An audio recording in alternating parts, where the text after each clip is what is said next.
Welcome back, everybody. I'm really excited to be bringing you Dr. Nathaniel Swain today. He's the author of Harnessing the Science of Learning, which we will be discussing. But mostly, I'm just thrilled to be having such a dynamic educator here with us to be sharing his thoughts on mathematics and some of the challenges that we see. But I first wanted to jump into your interesting background of learning Japanese and how this has kind of shaped who you are as an Mm. educator. So I had the great privilege of being obsessed with language and having a linguistics background before I became an educator. And I entered linguistics, I think, purely because of the amazing language that I learned in secondary and primary school. And I realized once I really got into that language and, took it to the university level, was trying my best to master Japanese and the written language system as well, which is notoriously difficult.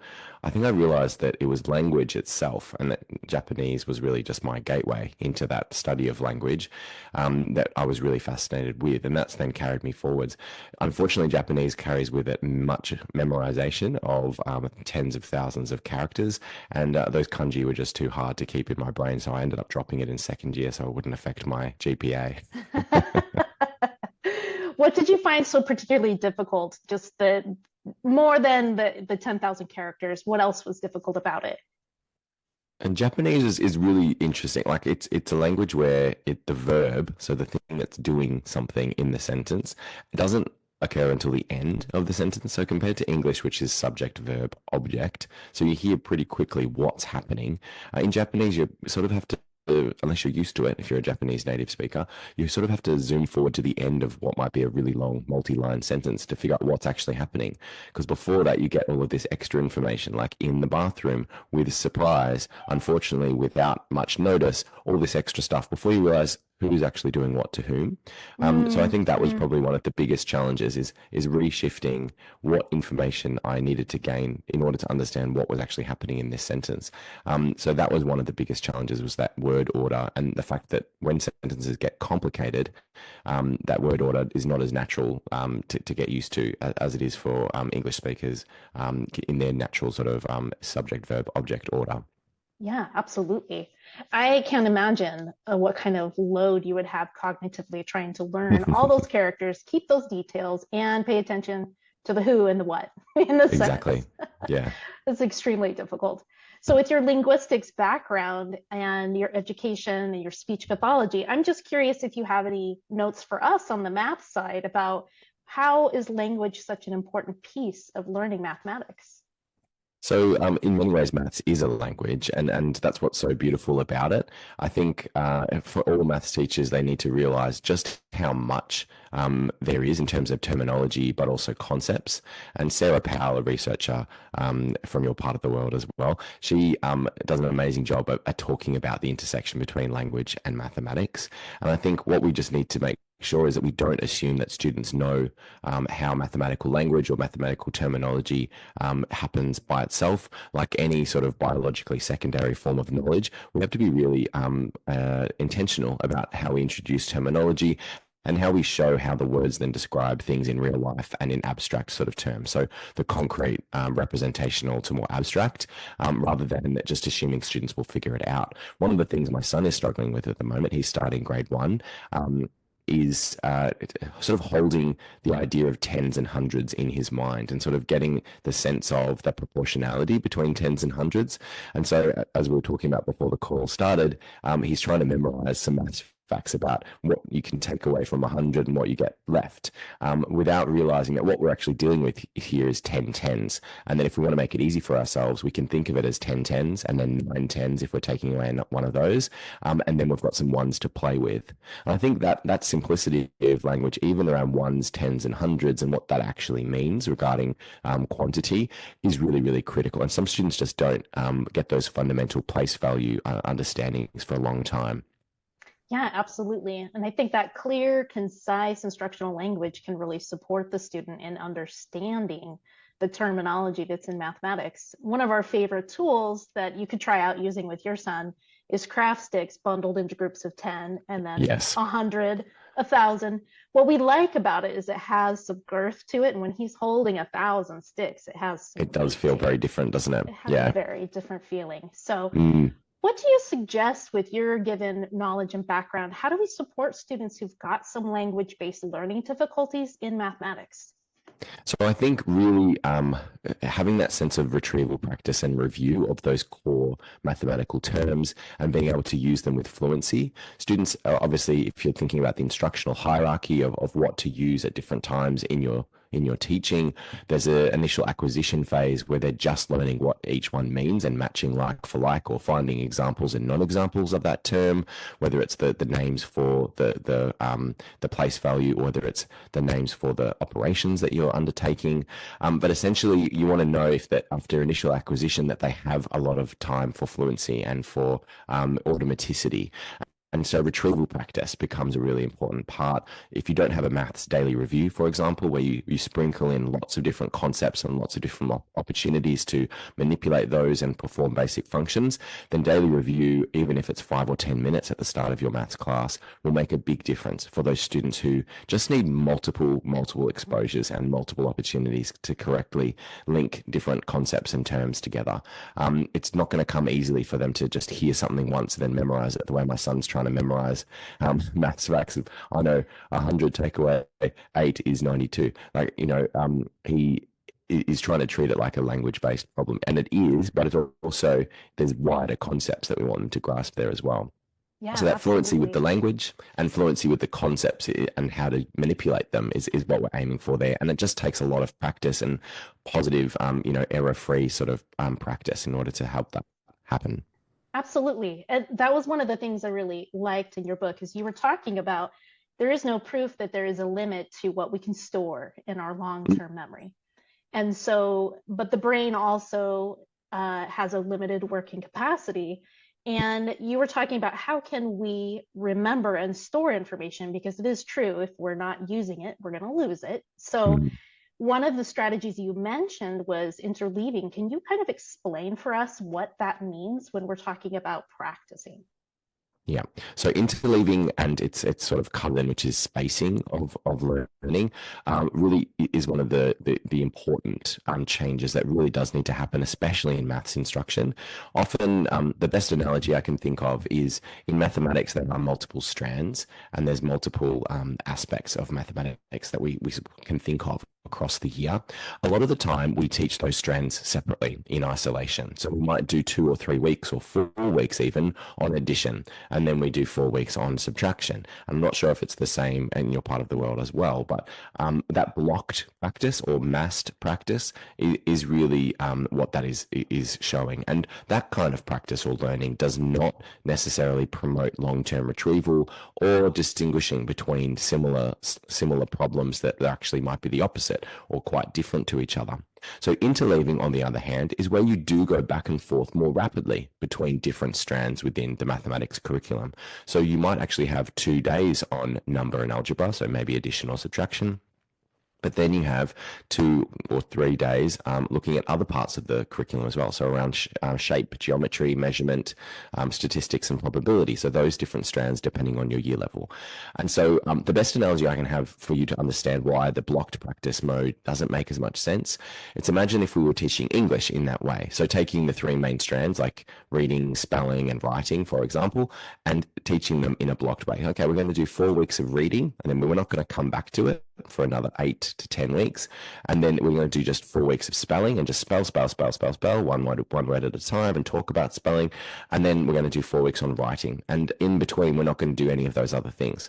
Obviously that doesn't make sense. You can see how that doesn't work, but for mathematics as well it also doesn't work. Although it's nice to have a pre and a post test and to work on something intensively and it can feel really good that you're making a difference, what's really going to make the learning stick is by actually spacing and swapping back, so interleaving between different topics or different strands.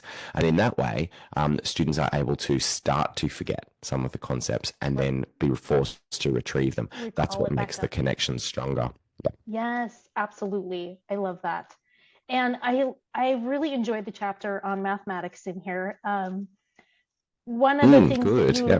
you do in this book is you kind of end each chapter because you cover the science of learning and reading and the science of learning and mathematics, and you have kind Mhm. of these checkpoints of you're Mm. winning at the science of learning and mathematics when, and not winning when you're doing Yeah, these. I was really Could you diplomatic. I hope it was off track and on track, I think is the Yes, terminology yes, that I that's use what for you that. said. Yeah. I would love to hear some of what those things that you're on track if you're doing these things off track. Yeah, Otherwise, could you definitely. share some of those? Yeah, I'll just grab my copy out so I can refer to it. Okay, that sounds great. Yeah, I've got my maths chapters open for this discussion. So Excellent. in this chapter on mathematics, I had the great pleasure to work with some of my colleagues, David Morkunis, who's a maths teacher and a consultant here in Australia, and Tony Hatton Roberts, who's also a maths aficionado and an expert in explicit and direct instruction as well. And we really wanted to tackle the main challenges that we see in classrooms around the world, and that are to do with the things that are currently popular in mathematics teaching, which are actually not in line with the science. So some of the big flags that we had, which I'll take you through with the, do you want to start with on track or off Yeah, track? Just let's to start with the on track ones. Yeah. Okay. So in terms of on track, if you're feeling like you're getting everything right in your mathematics instruction, some of the key things that we're looking for is that you're reinforcing conceptual understanding and procedural and fact fluency together in a reciprocal way. So at the moment, a lot of the time, procedural knowledge is sort of looked down upon, that it's just memorizing steps or following an algorithm, when in fact you can reinforce and improve fact fluency at the same time that you're doing algorithms, and then also be reinforcing the concepts behind it as well. Right. So concepts and procedural knowledge should actually be connected and should be reciprocal, which is not currently the case in a lot of settings. One of the other on-track indicators are that you break down problem solving and support it using adequate visual representation, such as number lines, which are so powerful and may be used well in your setting or may not, to show how you're moving up and down or showing proportionality on the number line, and also bar modeling, which is originates from the Singapore education system, and in many ways can visualize complex algebraic concepts, but in a way that's really accessible and really easy to understand. And I've seen adults who've been attempting problem solving tasks and trying all kinds of interesting and strange methods to try and get Yeah. the answer right. But when they're shown how they could solve it with bar modeling, it suddenly becomes very, very simple, Yes. which is incredible. So visual representations that support problem solving tasks is really key. The other one, so I've got two more. The other one is that daily review, as I've mentioned already, should be embedded and ensuring mastery of your content in your maths teaching practice. So having daily opportunities, 5, 10, maybe even 15 minutes of a mix of things from yesterday, things from last week, last month, last term, so that there's a variety of practice every single day to master that fluency and to ensure that students don't forget key learning that they've had in previous lessons. David Morkunis is a big advocate for daily review, and you can see some of his work on his YouTube channel if you're interested. Excellent. And then yeah. And then the last one, if you're interested as well, is that students of all learning needs should be given explicit instruction and guided practice. So just because students might seem like they're really ahead with their maths doesn't mean that they don't then get the explicit instruction. And just because students are having difficulty with mathematics, which you'd be appalled by some of the practices that have occurred in schools around Australia here, where some people say, well, maths is stressful for you, so you can read a book instead. And so some students literally opt out of mathematics instruction for Yeah. multiple years, which is, in my view, it's criminal. Yes, I agree. Yeah, it just because it's difficult doesn't mean it's not a worthy pursuit, And exactly. And what are you closing off in your life Yeah, if your teacher says exactly. it's just going to be too hard for you to learn? Yeah. Yeah, yeah. Mm. Agreed. I love it. Well, let's cover those off-track indicators too, Okay. really Well, these quickly. ones might be more controversial. I hope that's Yes, okay. that's okay. It's all right. We can handle Yeah. it. So something that's popular at the moment is called invented strategies, or invented algorithms rather than a formal algorithm. So if this is off track. So if you've got this as a big tick in your classroom, this is not necessarily a wake up call, but a call to action to sort of look into the research regarding this. And this chapter might be a good place to start, but we've also got many resources listed here that you could go and look at next if you're interested. It's not as easy to find good information for the science of maths as it is for the science of reading, for Right. example. So it's not always our fault if you haven't heard about these things, because it's not as prominent, not as many people talking about For maths, sure. which is why this podcast is so important. Yes, Um, yes. so the first one is if you've got this, you might be off track. So invented strategies are encouraged and formal algorithms are discouraged in your classroom. So I knew I was taught at university not to do formal algorithms because they make maths boring and hard to understand, and then students don't understand the concepts. They need to come up with their own algorithms, is what I was taught. And I've had to unlearn all of that since I'm engaging with this research properly and in seeing how that doesn't really work in the classroom, obviously, as well. Right. Yes. The other one, I don't know if this is controversial as well, but this might be off track too. Rich or open-ended tasks are launched with extended period of time to engage in what's called productive struggle. And this is a huge concept at the moment. And it's essentially about not teaching explicitly before students attempt tasks and letting them just struggle through with the view that eventually they hopefully will get it. And this isn't supported by the research, and it doesn't make sense given what we know about cognitive load theory. Absolutely. And that was probably some of my favorite stories. You have several stories in your book Mm, about the before, these yeah. off-track stories, basically, and then Mm, how these people adjusted and got on track. But I definitely related to a lot of the stories about, well, I thought, that's what I'm supposed to do is let them just mm. kind of figure it out and muddle through it. And I think that's how we quickly turn kids into haters of mathematics. I think They so. just want to be Yeah. Not told, not just tell me. intentionally at all, but yeah. Yeah, Yep. exactly. So I'm more of a math person, as that's what they say. And other people, I'm a reading person, blah, blah, blah. Yeah. But I know I feel the same way when I'm in an English class and someone's asking me to really like deeply understand the text on a different level, and I'm not necessarily grasping what the educator's going after. I get Hmm. Hmm. frustrated. I'm like, Hmm. just tell me, would you? Like, can And you you might tell me not have your been insights? given, yeah, Yeah, you might not have been given a lot of explicit instruction around understanding text at a deep level. exactly. So it all Very depends on your frustrating. instruction a lot of the time, and it's not usually inherent to a student. They may have a specific learning disability or disorder, but Yes. even so, with good instruction, all students should be able to reach a certain level of proficiency that's functional, that works for them. And often, what we're talking about here is instructional casualties rather Hmm, than hmm. students that have something that's impeding their ability to learn in the subject. Great teaching would actually alleviate everyone's problems to some degree. And one of the schools I share a story about, which Dave Morkunis used to work at, is called Bentley West Primary, which is in the Hmm. southeast of Melbourne in Australia. And in that school, they have more than a third of their students have identified specific learning disabilities. But all of them, because of the quality of the instruction, the quality of the intervention services, all of them are performing at level. That's amazing. That says something a little bit about the benchmark in terms of what's expected to be at level in the Australian system. But because I think we probably need to raise the bar for what is expected. But what's interesting as well is that every student there who doesn't have an SLD is performing on an average of 18 months ahead, if not more, in terms of the Wow. curriculum. So actually have to teach 18 months ahead in terms of the curriculum standards because it's just too easy otherwise. So while Yes. those with SLDs feel like they're behind, they're actually comparatively nationally they're on track, and Right they're on also going to track. be have functional maths and English skills, which is what we Yes. exactly want. Yes, and it's not going to hurt them long term when they enter a university setting. They're on a career path. There's just too many sad They've got stories so about many more options now. so Exactly. many more Yeah. options. Yes, Yeah. yes, I love that. Okay, let's continue. Topics are taught in pre-test, post-test Mm, cycles, mm. and not So that's that routinely mass returned to. practice thing. Yeah. Yeah, yeah. So, you might teach geometry once in the first part of the year, and then you don't return to it for 6 months. And there's no, we all know this deep down. So there's a reason why students don't remember it. We haven't talked about certain concepts or skills or got them to practice these things for a really long time. So just like it doesn't make sense in English to separate those strands, in mathematics, we need to be interleaving and doing that spaced learning. So rather than all of your maths teaching of a topic at once, spacing that out over many weeks, and that way allowing students to consolidate and start to forget, but then reconsolidate, which is what we want.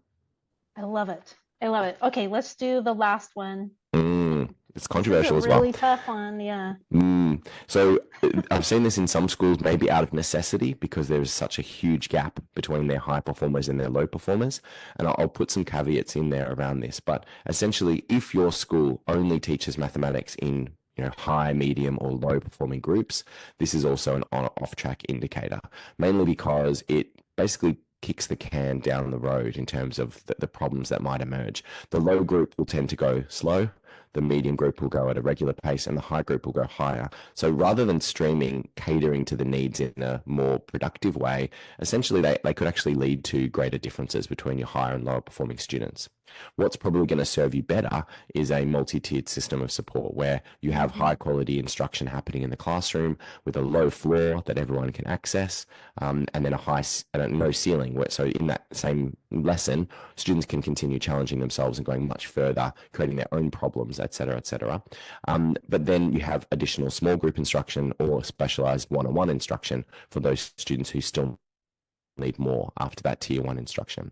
That's not to say that you also might not have some extension programs or some additional classes once a week or twice a week for those who are really, really ahead, just to keep them in the game and keep them interested. But by and large, when you do a lot of your instruction as one group and allow you to sort of keep challenging and keep the accelerator on, even for those students who are having difficulty, what you'll find is the overall standard continues to go up and up and up. And the students who need more support, they essentially get more and more practice, and the teacher might actually spend some more time with them whilst others are doing their independent work or doing the application task after the explicit instruction's finished. So therefore, there's incidental opportunities to also provide additional support. Yeah, absolutely. And going back to this book, I think it's a great book for teams of schools to read together. One of the stories I really resonated with was upon investigating a school that was really underperforming, it was discovered that you were getting something different across every grade level, and it was just kind of all over the place. And so like what you were high talking variance, about, exactly. Yes. Having that multi-tiered approach could be really helpful. And I think this book can start a lot of really great conversations between grade levels, between people teaching different content, because the science of learning applies to all subjects, obviously. Even if there isn't a chapter that's all about the science of teaching, I don't know, let's say history, these things still apply. So I think it's a fantastic book to read and really digest. And one of my favorite topics that I think is a quick win for teachers, if you go and just even read and understand cognitive load theory, it can drastically change the way you're teaching a student tomorrow. Before we wrap up this interview, can you explain quickly what's cognitive load theory and how does it assist us in educating others? So I think cognitive load theory is the antidote to that sort of feeling that we might have where we want to challenge our students and just throw them in the deep end. We might feel like they learn more if they just have a go and figure it out for themselves. And, we might have been told that it's a gift to be able to problem solve and come to the answer by yourself, just by having a go and sort of trying to find the right answer. Cognitive load theory is basically the theory that because working memory, our entry point to any learning, is so limited, students are not going to benefit from those really open-ended tasks initially, mainly because their working memory is going to be overloaded with all kinds of things. What your friends are doing, how much time do I have? What is this problem anyway? I don't understand this wording. What does this word actually mean? Which number I'm meant to be using. What is this operation? Is this the same as division? All those kinds of things. So cognitive load theory is a series of instructional recommendations based on the science of how humans learn that help teachers to make really good decisions about when and how to use different instructional methods. That's not to say that we don't want to do rich problem-solving tasks, because we do. But it's around when explicit instruction or direct modeling and feedback makes most sense, and when it's time to let the student take over more of the learning. So cognitive load theory, I think one of the biggest things you can remember is that there's two kinds of load that can take up our limited working memory. The first kind of load is called extraneous load. And this is all the extra stuff that we don't want students to be thinking about. The pictures that you've chosen to put up on the screen or on a worksheet, or the counters that you're using, they may well be too extraneous because they're more interesting than the actual number concept they're trying to represent. I know some people have done arrays with Pikachus, for example, and you can imagine how that would go with a group of fourth graders, for example, who are just much more interested in Pokemon than multiplication. So extraneous load could also be the background noise, could be the distractions from other peers, but also how wordy and difficult the task is to access in terms of extra information that's there or extra imagery. So you want to remove as much extraneous load as possible. The other part of the load, though, is intrinsic load. How hard is it intrinsically? How much background knowledge and skill is required in order to access that task? And what we want to do with intrinsic load is get it just right. Not too hard, not too easy, so that students feel a sense of challenge, but also a sense of success as long as they apply the modeling and the explanation that you can do. Now, there are more than 20 different cognitive load effects, and some of which I feature in that chapter on cognitive load theory. But if you take nothing else from this discussion about, this really important idea that's helpful for teachers, is that it's your role as the teacher to know what your students are thinking about and whether they're overloaded by thinking about too many things at once, because we can't hold more than 4 or 5 items, if sometimes not 2 and 3 items in our heads at one time. But the thing that can overcome that limitation is by giving lots and lots of success and opportunities for students to retain key ideas and concepts in their long-term memory, which, unlike working memory, is unlimited. So you can keep adding things into that unlimited storage, and that makes the tasks that you are thinking about so much easier, because instead of seeing all the little pieces and trying to hold together all those little facts, you actually start seeing broader patterns and broader ideas. And the multiplication facts are a perfect one. When you look at a number and you know that that's a product of many different factors, looking at that number actually activates a whole schema around different number patterns once you are fluent in multiplication facts and how they work in terms of division. So that's really what we want, rather than students looking at the 6 and the 4 and thinking 6 and 4. There's a 6 and there's a 4. We want them saying 64, and for that to be automatically creating, things like 8 times 8, for them to see that the way in which 12 interacts with that number as well, and 2 and 4 and 6 and so on. So being able to actually see many more things and activate all those things in long-term memory, rather than being overwhelmed with the complexity of, what is that number and how close is it to 70, and therefore I'll try and do something with 70 because that's a 10, when that might not actually be helpful at all, because we're doing division and multiplication, and 70 is not that useful. Right. It's such a good conversation. Please go pick up a copy of this book. Thank you. Science of Learning is fantastic. It's such you do a great job opening the discussion, and it's not thank you. highly competitive book. I think you make a really good case for how we actually need to be learning. So thank you for joining us, Nathaniel. Before we go, do you have any nerdy math jokes for us? I was combing the internet for one of these because, as we talked about before the call, I don't usually look up jokes. They sort of just tend to appear in the ether. But there's a tiny little rhyme that ChatGPT helped me make, which is sort of a little bit silly. And then I've got one about dividing your attention, which is timely given we're talking about attention and extraneous load. The rhyme that I've got goes like this: maths facts stick like glue, so you'll know what to do. So lame. So lame. Love it. But there's a key principle. It's why we need to teach maths facts. And then the last one, ChatGPT is not always the most creative, I think. But my last one here I've got is, don't divide your attention. Remember your maths facts and use them every single day. So, it's not really a joke per se, but hopefully a little truism, which is nice. Yes, absolutely. Thank you so much. Again, the book is Harnessing the Science of Learning.